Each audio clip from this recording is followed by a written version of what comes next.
नमस्कार, मैं मनोज कुमार। इस वक्त मेरी मौजूदगी है मोहनिया विधानसभा के पिपरिया गांव में। हालांकि मैं उस घर में जा रहा हूं जो घर एक तरीके से मृत लोक में चला गया है। और ये घर है मुद्रिका जी का। और एसआईआर का जो काम चल रहा है उसमें मुद्रिका जी को मृत घोषित कर दिया है निर्वाचन आयोग ने। मैं उस घर में आया हूँ जो घर मुद्रिका शर्मा का है। उम्र करीब 44 साल है। मुद्रिका जी का घर यही है, यही है। कहाँ है मुद्रिका जी? ये मुद्रिका जी हैं। आप तो मृत लोक में चले गए, आपको मार दिया गया, निर्वाचन आयोग ने आपको मार दिया है, लेकिन फिर भी आप जिंदा हैं, कदकाठी अच्छा है, आपका परिवार भी है। तो कैसे पता चला कि मुझे मार दिया गया? पता क्या चला, वोटर लिस्ट में नाम नहीं है तो पता चल गया। तो आपको कब पता चला कि मतदाता सूची में मेरा नाम नहीं है? जो नया मतदाता सूची का प्रकाशन हुआ है, जो मोबाइल पर एक ठो मित्र है, वो भेजा हमारे पर, तो हमने देखा कि भाई हमारा नाम 96 में हो गया है। हम पता कर लिए तो बोल रहा है कि नहीं, तो आपको मृत घोषित हो गया है। तो हम बोले कि चलो ठीक है, फिर आगे का कार्यक्रम अपना होगा। तो संगी मित्र है अपना लगे हुए हैं। तो जो एसआईआर स्पेशल इंटेंसिव रिवीजन यानी कि जो मतदाता सूची पुनरीक्षण का जो काम चल रहा था उसमें फॉर्म भरना था, तो क्या आपके द्वारा फॉर्म भरा गया था? बीएलओ ने जो घर घर पहुंचाया था? नहीं, हम हाँ, घर घर जो पहुंचाया था तो स्वयं भर कर ले गए थे। हमारे पास उसका प्रूफ भी है। मतलब कि आप फॉर्म आपको जो मिला आप भरे, बीएलओ को दिए, लेकिन जो मतदाता सूची का प्रकाशन हुआ उसमें आपका नाम काट ही नहीं दिया गया, लिख दिया गया मृत लिख दिया गया है। हाँ। तो इसके बाद आप बीएलओ से संपर्क किए कि नहीं संपर्क किए? नहीं, अभी हम संपर्क नहीं किया। अच्छा, ये बताइए कि आप कब से वोट देते आ रहे हैं? तो 2003 का एक से मान के चलिए।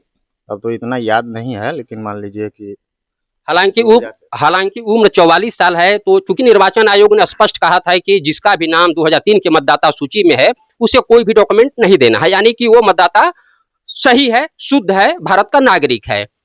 मुद्रिका जी का 2003 के मतदाता सूची में नाम था और उन्होंने 2003 से लेकर के अब तक जो बीते लोकसभा चुनाव में भी इन्होंने मत दिया था। लोकसभा चुनाव में वोट दिया था आपने? हाँ सर। 2020 के विधानसभा चुनाव में भी वोट दिया था? हर विधानसभा में। तो जो आदमी 2024 के लोकसभा चुनाव में मत दिया था, 2003 में भी दिया था, 2020 के भी बिहार विधानसभा चुनाव में दिया था, लेकिन जो ये नया मतदाता सूची का जो ड्राफ्ट तैयार किया गया है इसमें इन्हें मृत घोषित कर दिया गया। जब ये पता चला कि हमको तो मार दिया गया तो आपको कैसा लगा? अब कैसा लगा का, अब हल्ला थोड़ी करेंगे कि मतलब आपका नाम है कि नहीं मतदाता सूची में? है, रीना देवी। अच्छा, रीना देवी हैं, लेकिन आपके जो पति हैं मुद्रिका शर्मा जी, इनको मृत घोषित कर दिया गया। मृत घोषित कर दिया है। तो आपको कैसा लगा? क्योंकि आपके पति तो सामने हैं। सुधरवा दीजिए।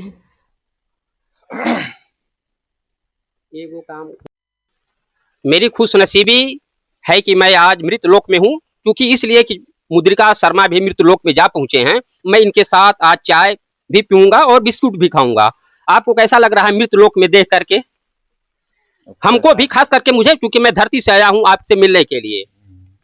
हाँ, पहले हम लोग धरती पर रहते थे, अब मृत में आ गए हैं, तो भाई हमारे संगी दोस्त मित्र आएंगे ही मिलने के लिए। आपको पता है कि वोट अधिकार यात्रा को लेकर के राहुल गांधी, नेता प्रतिपक्ष बिहार के तेजस्वी यादव के समेत जितने भी विपक्ष का कुनबा है वो वोट अधिकार यात्रा पर है। उनका मानना है कि जो एसआईआर किया जा रहा है उसमें काफी गड़बड़ियां हैं, गड़बड़ियां दिख भी रही हैं, क्योंकि मैं प्रत्यक्ष प्रमाण हूं एक गड़बड़ी को लेकर के। हालांकि किसी को स्थानांतरित कर देना अलग बात है, लेकिन मृत घोषित करना बहुत बड़ी बात है। हालांकि सुप्रीम कोर्ट ने कल ही स्पष्ट आदेश दिया है निर्वाचन आयोग को कि आपने जो भी पहचान के तौर पर 11 दस्तावेज को मान रखा है उसमें आधार को भी मानना होगा। यानी कहने का मतलब कि जिनका भी नाम मतदाता सूची में कट गया है कतिपय कारणों से, वे आधार को आधार मान करके अपना नाम जुड़वा लेंगे। यानी कि जिस आधार को निर्वाचन आयोग मानने के लिए तैयार नहीं था, सुप्रीम कोर्ट के आदेश पर अब वो आधार मान गया है। वजह यह कि आधार एक ऐसा दस्तावेज है जिसके जरिए आप जाति, आय, निवास के अलावा ट्रेन की टिकट, हवाई जहाज की टिकट, आप रजिस्ट्री से लेकर के तमाम जो आपका काम है आप आधार के जरिए ही करते हैं, और आधार वो आधार है जो सभी दस्तावेज को भारत के भीतर तैयार करता है। हालांकि जिनका नाम कटा है, सुप्रीम कोर्ट ने उनको बड़ी राहत दी है, ताकि सभी के पास आधार है और कटे हुए व्यक्ति आधार के जरिए अपना नाम पुनः मतदाता सूची में जुड़वाएंगे। अब मुद्रिका जी भी अपना नाम जुड़वा सकेंगे, लेकिन आपको बीएलओ से मिलना होगा, प्रखंड निर्वाची पदाधिकारी से मिलना होगा। तो आप मिलेंगे कि नहीं? मिलेंगे, हम जाएंगे भेंट करने के लिए। क्योंकि वोट का जो अधिकार है वो काफी मायने रखता है। देश का अरबपति हो या फिर गरीब, सभी को एक वोट देने का अधिकार है। और वो इस मतदाता सूची जो ड्राफ्ट जो तैयार किया गया उसमें आपको मृत घोषित कर दिया गया है। तो आपका इसके लिहाज से मतदाता सूची में मृत घोषित कर आपका वोट का अधिकार छीन लिया गया। तो आप उसको जाने देंगे या उसको पुनः बहाल करेंगे? नहीं, हम पुनः फिर से बहाल करेंगे ना, अपना अधिकार हम अपना लेंगे, सरकार से जाएंगे, ऑफिस में अपना भेंट करेंगे, सर से करेंगे कि भाई हमारा मैं जिंदा हूँ, आ गया हूँ, मैं सामने हूँ और हमको आप मृत घोषित कर दिए हैं।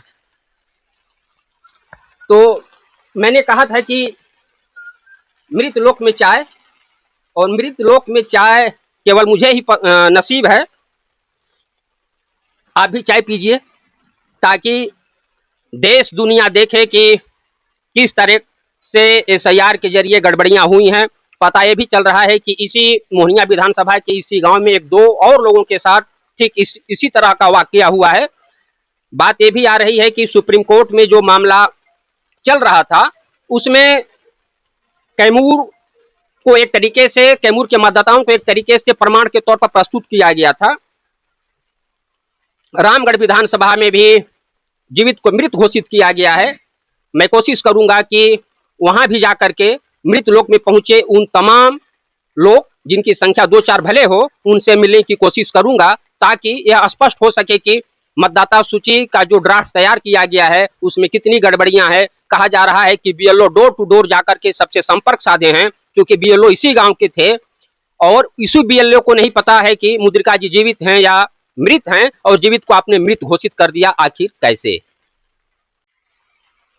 मृत लोक से चलते चलते मुद्रिका शर्मा के पूरे परिवार के साथ मैंने मिला, और पूरा परिवार, इनका जो पूरा कुनबा है वो ठीक पीछे है, पति पत्नी और बच्चे। तो अब मैं यहाँ से रुखसत होता हूँ मृत लोक से धरती की ओर।